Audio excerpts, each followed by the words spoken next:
The first step in creating a $100 million offer, too good to ignore, is simple. Be good at what you do. That's the first step. And from there, it's possible to create offers that connect, not divide, within your marketplace. Because the division is created in the marketplace by the people in the market, not the person who has the better offer. The better offer does not divide the marketplace. A marketed offer that's not great divides the marketplace every time. And we've seen enough examples, I think, where this should be obvious to everybody, but apparently it's not. And I don't really understand why, but it's not. I showed my mother some of the Russell Brunson stuff and Alex Hormozy and Tony Robbins, and it was way back when I was kind of trying to explain what this stuff is to myself after having been grinding around in it for a couple years, trying to figure out how do I use this global economy system infrastructure to my advantage so I can expand my own company, my own life, and my own business experience and expertise and get good. I want to get good at it. Good, not good at great, the best. I want to be the best in the world at everything I do. Always the best, always the best. Not so I can win, not so I can compete with myself, but because I care about quality products. Always. I've always been that way from the time I was young.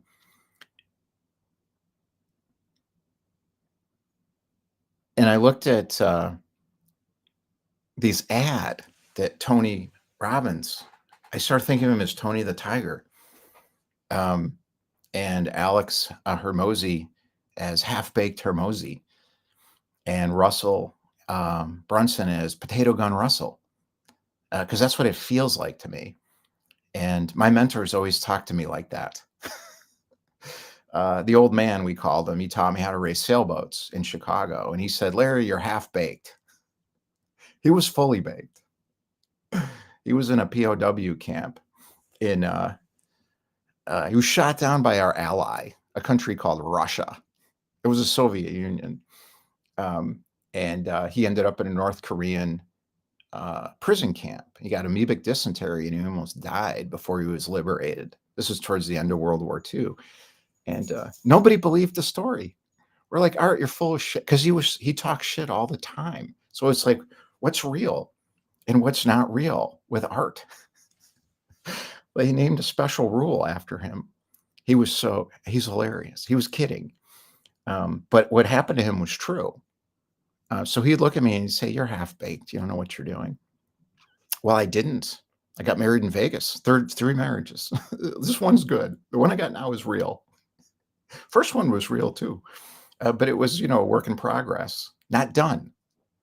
Sometimes in life, you're just not done. You're becoming, you're working at it. That's what I see with these people. They're figuring it out, but now they're celebrities online because anybody can be a celebrity. You just declare it and hire a marketing company. And now you know what you're doing. But it's not how it works. It's never worked like that. Life, that is, or entrepreneur business. It's never worked like that either because those things are the same. And I had another mentor, Jed, badass Jed. I was in a networking group in Chicago. I'm talking about offers here. We're going to get into offers and product and authority, I think, because I forgot to put the thing I'm supposed to talk about. So I'm going to drift all over the place. So I'm going to do that while I'm talking. So if you wonder why I'm looking away, I'm trying to figure out what I'm supposed to be talking about so I don't go in circles. Here we go. And my first call with Jed, I hired him immediately. I was in a group called MENG, Marketing Executives Networking Group. I'd never been a marketing executive. Why was I in the group? Selling to marketing executives.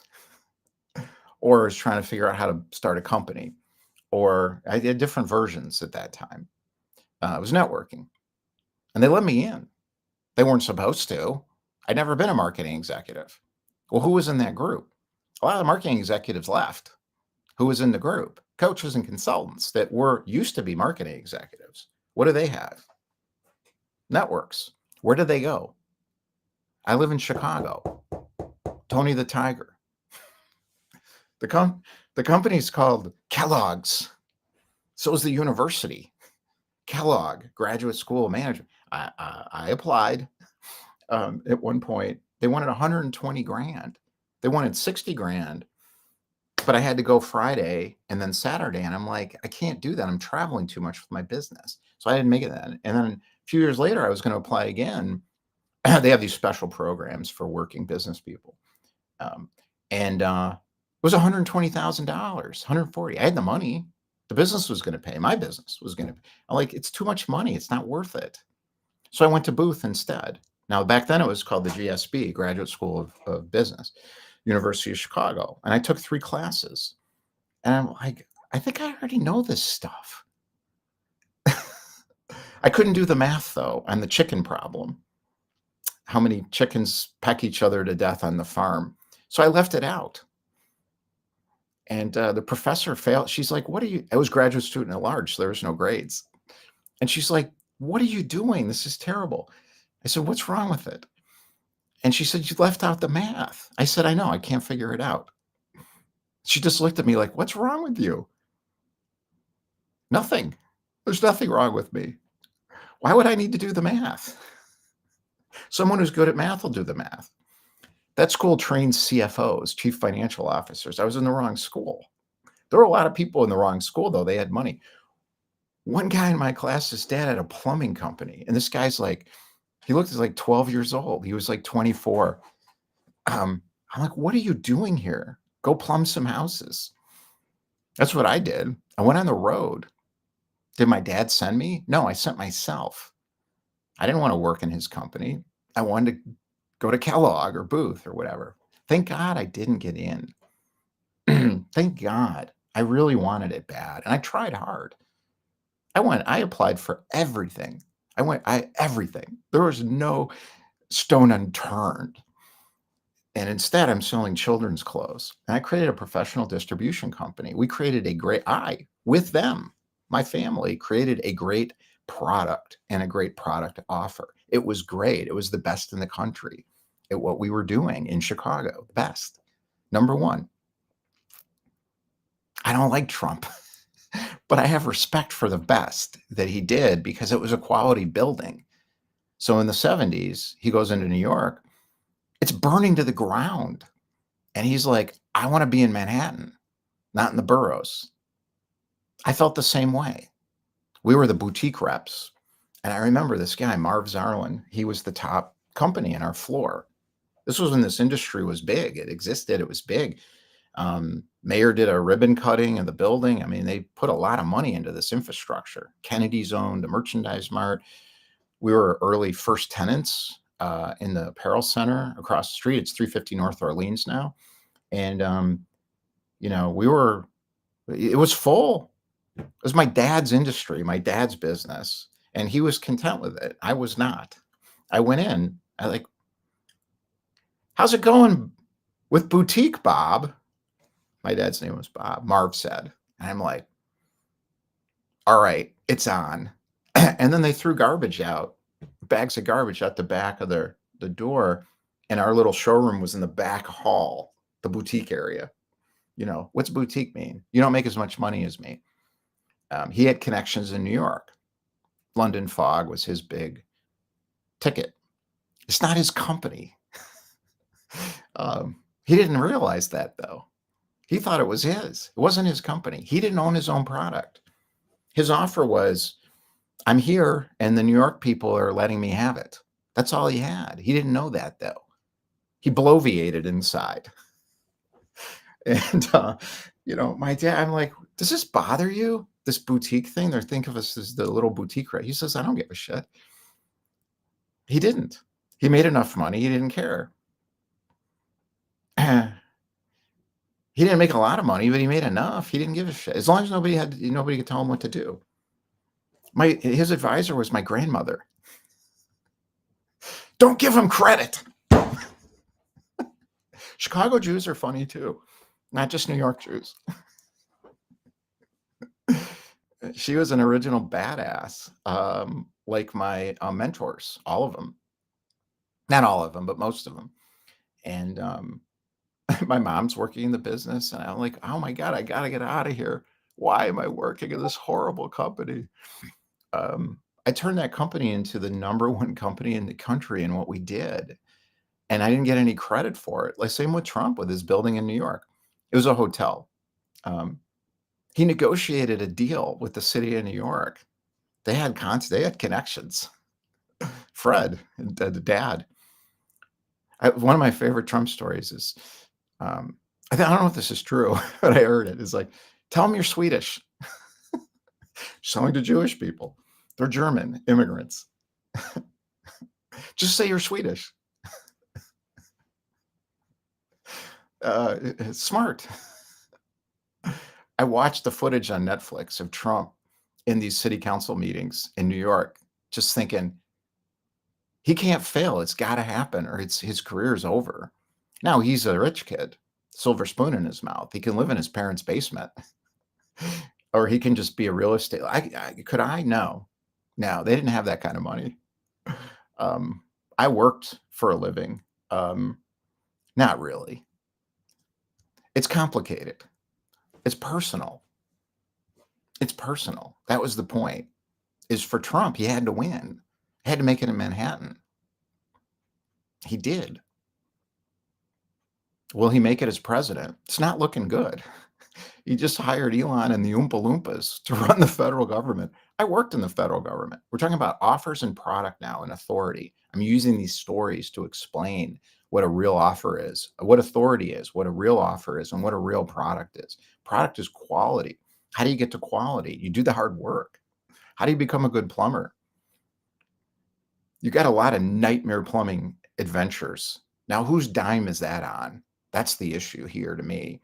So when I listen to the Alex Hermozis of the world and the Cody Sanchez's and the celebrities, I'm like, you don't know what you're talking about, and you don't even know why you were successful.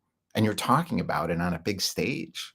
There's an impact of that on the society. When I look at Dentology, which is a dental chain of attractive characters, and my dentists and hygienists, they just put a thing in up here, and they're like, this place isn't good. Quality's bad. They don't care. Dermatology, Northwestern. I went to Northwestern. The dermatologist looks at me and he's like, you're fine. This is precancerous, right? You're precancerous. He told me I was fine. The good dermatologist left Northwestern. I couldn't get back, or maybe she was at Chicago, the other hospital. I can't even tell what the names of these places are anymore. They bought and sold them so many times with all these roll-ups. I get it. Things change. I get it. What do the people who run hospitals care about? Do you know? I know, because I sold into hospitals. Medical, it's called physician variation reduction software years ago, using data. So the physicians can see their own great product. It was a good product. The company was a mess. They hired me to do lead generation in my company. Think about that. These people ran consulting practices in the hospital industry. Think about that too. Consultants. Think about consultants. This was a great product. This guy who invented this, he was a Navy orthopedic surgeon in the Navy, and he figured out something huge, and they put software to it. And then this guy who knew the consulting industry practices and all the CEOs or people who run hospitals, years in, he's like, why can nobody buy this? Well, we figured out why. They don't know what's going on in their hospital. They don't understand it. What are they afraid of? The doctors. They don't want the celebrity doctors to quit. That's how they get patients. That's how they get celebrity. That's how they get brand equity in the market. What is it? What is the most important thing in the hospital? The nurses. So we figured it out. The chief nursing officer is the only one who knows what's good. So I'm just pontificating. You see, bloviating. I don't know anything about hospitals. This is just some limited experience. I'm not an expert in that industry. This is what I saw. That was years ago. It's totally different now. Now they come into the room with carts that beep, and pretty soon there's going to be an AI med tech. Hi, taking data, not paying attention to the person sitting in the room. That's what's coming. It's already started. Is it? I don't know. I live in the United States of America, so it's likely. It's not happening in other countries. Or is it? I'm not an expert. That's the point. I don't know anything about healthcare. Would you put me in charge of the healthcare in the United States if I don't know anything about it because I have opinions about things? That would be stupid. Stupid is as stupid does. My legacy, Trump's legacy, your legacy, anybody's legacy is determined by what you did, not what you thought or said or what your opinion was. You don't get on Mount Rushmore, the fifth one, because they're not taking anybody off. But maybe they'll build a little one next to it, or maybe a big one, or maybe they'll just put a big Trump sign above Mount Rushmore. He could get that, but he's got to deliver. Look what's going on right now. Stupid is as stupid does. Put Kennedy in charge of the, I'm talking about product again. I'm not talking about politics. I'm talking about, this is what people in the market are talking about now. So I'm using it as a way to explain something. The stuff I care about, nobody cares about. This is what everybody thinks is important. So it's what they're talking about. So I'm using it as a literary vehicle to tell a story about something. So it's understandable. And I can't find my outline. So I don't go in, I'm told I go in circles. I don't go in circles. I go in straight lines. It just looks like circles. That's how it works. Trump knows that because he's done hard things. You don't get to participate. You don't get a seat at the table, and you don't get an opinion in a room if you haven't earned it. However, that's changed. Now, if you have enough money, you can buy in. Has that always been true? Probably. I'm not an expert in history of power, but I've learned a lot about power, and it's not powerful, it's force. So if you can come in with enough guns, you can win. What do you win? A nightmare mess that you own now. That's what you get. You got to clean up your own mess. You win. Now I'm in charge. I get to clean it up. What do you do with the politics of that? You blame somebody. Who's going to get blamed? Elon and the Oompa Loompas, I think, are going to get blamed. The bloviating Mark Andreessen Horowitz is going to get blamed. And I think fake book Mark is going to get blamed. And I think he's going to go after their money. So let's talk about how this works with offers, authority, and politics. They don't know what they're talking about. That's what I'm saying.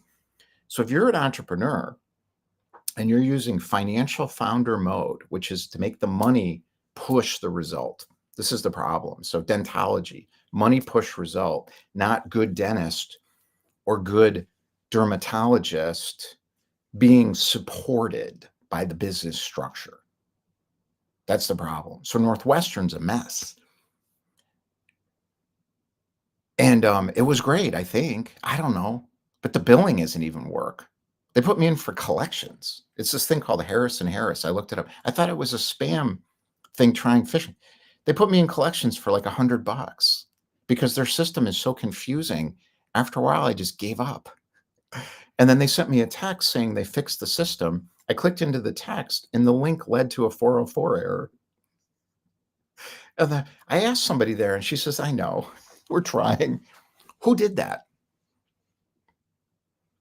Think about it. You buy and sell a company enough times. The technology platform is, and the people who know how to use those legacy technologies, they're getting fired, they quit, they give up, they're sitting in the corner, they're exhausted. They're exhausted. So you put Elon and the Oompa Loompas in the federal government right now, that's what he's running into. He doesn't even understand it. He doesn't know anything about how bureaucracies work. He's never even worked in one. How can he understand it? Trump understands the real estate industry well. Why? Because he's done a lot of deals in it. He ruined the city of Chicago skyline. Ruined it. Bad product. Why? Because it's Chicago, dumbass. It's not New York. Great building. Stupid sign. Take the sign down. But it's a great building. So I'll give him that. The foundation's solid. The bar up at the top's great. I went to a networking event. I crashed up there. Shouldn't have been there probably. but I went anyways because I was looking for money, clients. That's the only reason I ever went to any of these things. Um, and I don't want to do it like that anymore. That's the point. So we're getting to, again, authority. What do I know? I'm talking about spiritual development last 2 years. And then all of a sudden I realized, why am I talking about this? We already have a Richard Rudd and the Gene Keys. We already have a Sadhguru and karma. We already have, I got the book downstairs. I forget his name now.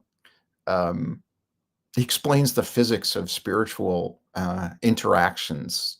I can't remember his name, but it's great. I'm like, why am I doing that? What do I know about? Oh, now I know. And the stories come back. So I've been talking about that. Stories. What are your stories? Trump's stories are about real estate development and winning and fighting and bureaucracies, being surrounded by stupid people and figuring out, how do I get this building built? And then using the media to his advantage and winning the popularity contest. And then the ends justify the means, hiring somebody like a Ray Cohn, a vampire of the night, a fixer to get stuff done. My attitude is no, thank you. But I don't live in New York. It's different in New York. To get a building on Central Park, they didn't want him there. Let's read the story. Rhonda Barrett interviewed him. And I'm like, I get it. Finally, I figured out Trump. Finally. Trying for years. I'm like, what is wrong with this guy? Why is he such an idiot?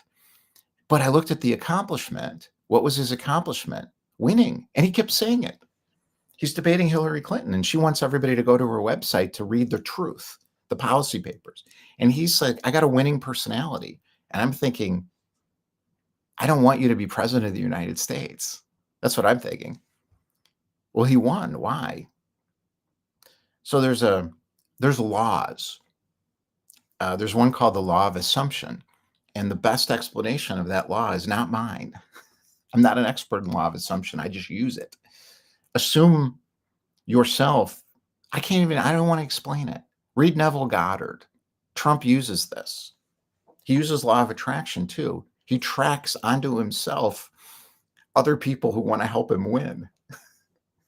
And when he sees an Oompa Loompa in there that doesn't know what they're doing because they just want to have a nice little life in the chocolate factory and be, oh, that's too far. I can't even tie that together. He's going to fire him.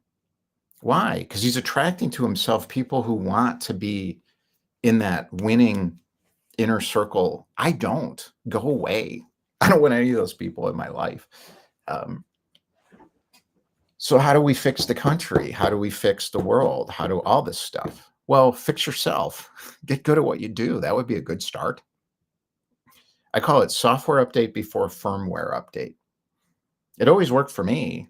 Whenever I went for the firmware update first, I got over my skis. And that's what I did for a while. I'm like, I don't want to talk about business stuff anymore, lead generation, sales, and entrepreneurship. I don't care. I never cared. I don't want to talk about offers and products. And I'm sick of it. The social media crap and these people. I'm exhausted. No, it's fun for me. But I'm pretending, like denying. It's an inner thing. It's inner wrestling with your own demons. My demons was, I don't want these to be my stories. And I wanted different stories. I want to be, I wanted to be like Dostoevsky, or Tolstoy, or not Tolstoy. What's his name? In the Dostoevsky tradition. I can't remember his name. I got his book here, but these are my heroes. Nietzsche. That's what I want. I'm going to be the next. No, that's not my destiny. Why did I do all these jobs for so many years? Oh my God. I sold business insurance all over the city of Chicago. How does this tie in? Authority, offers, and product. Your authority comes from being who you are. Becoming is a stage. If you're becoming and not there yet, and you don't know that, you're going to create a lot of friction for yourself. And you're wondering why all these people are trolling you like me. I'm not trolling anybody. I'm pointing out something. They can't see it. I have blind spots too. You have blind spots. That's why we do group stuff. We do group work. on this campus product that we're launching in February, our soft launch. You can't come unless you know somebody because the toilets are going to overflow on the virtual campus. No, we're trying to get it good enough so the toilets don't overflow. Trump knows this too. Like the press shows it. In New York, you can't make a mistake. We can make a mistake. We're in Chicago. I'm in Chicago. Evanston, Skokie. So I can make a mistake. No, we're global. It's all global. I don't care as long as it's good enough. I don't want it to break. You know what I mean? That's why we can't start. February 12th. Soft launch in February. Hard launch in March. Goes global in April. Local first. Networking events, groups, locally. And then retreats. And I got the picture. I've had it for years. Dominican Republic. We're doing it. Weekends. All this stuff. It's coming. It's coming on its own time. I can't push it. Offers too good to ignore. When you do it right, you're done. You'll never have to have another company. These entrepreneurs are churning through company after a company. There's something wrong. Musk never finished PayPal. It's a terrible product. Same with Google, Larry and Sergey. It started great. Now it's awful. Look at it. Use it. What was Google for? What was PageRank? I remember when Google came out. I'm like, oh, we don't have to use Ask Jeeves anymore. Thank God. Or Yahoo. Awful banners. They're attacking me. I'm like, just why am I on this in the first place? I want good information. Now I go to Google and what happens to me? I get a bad plumber, bad dentist. It's all lead generation, bad school. I could end up at Trump University. I went to College of Lake County, the first one. It was okay. Bad groceries. Went to College of Lake County. My education was at the day by day club, the AA club in Highland Park. I learned a lot from those people. I'm not an alcoholic, but I didn't get there by mistake. I learned a lot from those people. It was great. People are like, oh, you were a troubled teen. No, I was fine. I didn't want to go to the high school since I didn't fit into it. I was on a state championship football team and I only got to play once. And I wasn't even like part of the crowd. But to make a state championship, I liked hitting people. I liked being a linebacker and I could catch. I made the team, didn't care. It didn't work. So I became a really good stoner pothead. I was really good. Not the best. There was a guy named Mike. He went to prison, I think. I was number 2. Maybe I was number 5. I mean, I wanted to be number 1. The worst. But it wasn't worse to me. It was like, no, I want to be really good at this. I'm 15. Of course I did. So no, it wasn't a bad thing. It was a good thing. That's what I didn't understand. When you allow the society to measure you, you go off track. If I'd allowed the society to tell me, oh, you failed, I didn't fail. At the psych ward, Forest Hospital, a for-profit hospital that was taking a lot of money out of my parents' pockets. They didn't have that much. They did okay. They weren't wealthy though, but they spent for their kids because they saved 40% of their income. My parents bought the stupidest cars on the lot every single time because they were saving for their family and they own their own businesses. All my relatives have owned business because you can't work for other people. This is the attitude. Chicago Jewish. You get it? You can't get a career in comedy here unless you got to move to New York. You work for yourself. I didn't want to do that. I wanted to go work for other people and get a real job, like a lawyer or an economist, or live in Paris, which is what I did. I ended up living in Paris, roaming around. I didn't know where the library was at the school. How did I get into the school? I applied. They let everybody in because the parents have money. You know, my dad was like, how much? I said, it's less than GW. I made it to GW. It's a miracle. The psychiatric hospital told my parents, we're going to put them in group C. We don't know what's wrong with them. I wanted to be in group A with all the drug addicts. They're heroin addicts in Deerfield.